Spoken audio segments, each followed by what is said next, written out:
Why Real Madrid no longer need BBC. Real Madrid's last gasp victory over Paris Saint-Germain was another sign that times have changed at the Santiago Bernabeu.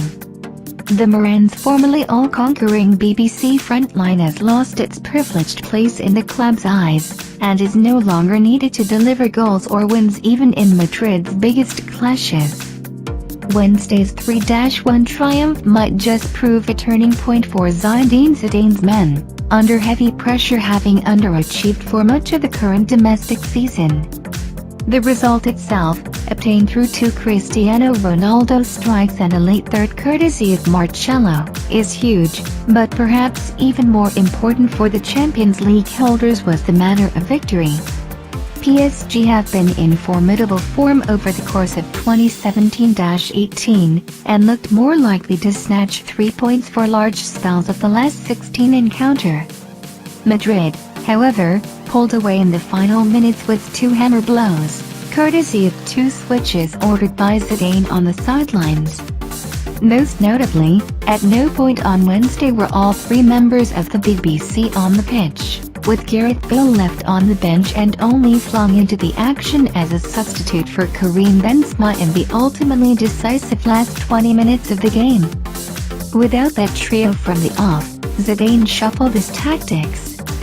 Madrid lined up with a midfield diamond similar to the setup that failed spectacularly against Barcelona in the Clásico meeting earlier this season, making room for Isco as the link between fellow playmakers Luka Modric and Toni Kroos and Ronaldo and Benzema in the final third. Having seen the Teo Kovacic try and fail to mark Lionel Messi out of the game in December, the coach deemed it unnecessary to pay similar attention to PSG's ace in the hole Neymar. His faith was vindicated by a storming performance from Nacho on the right, as the Brazilian gave Madrid plenty of frights but fell short of stamping his authority on the game in front of a hostile Bernabeu crowd.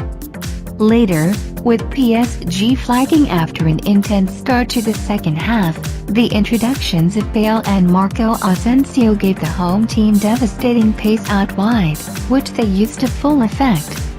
Both of the sides' late goals originated in a burst to the byline and low cross from the latter, as fullback Yuri Bergwijn was left panting and cursing his fresh, lightning-quick new adversary. Ronaldo was logically lauded as the hero of the evening, with a first-half penalty and a neat, unorthodox finish with his knee-to-tap home and awkward deflection taking him to 101 Champions League goals in Madrid killers. Bale and Benzema, however, were only afforded marginal roles in the game, begging the question, is this the end of the BBC?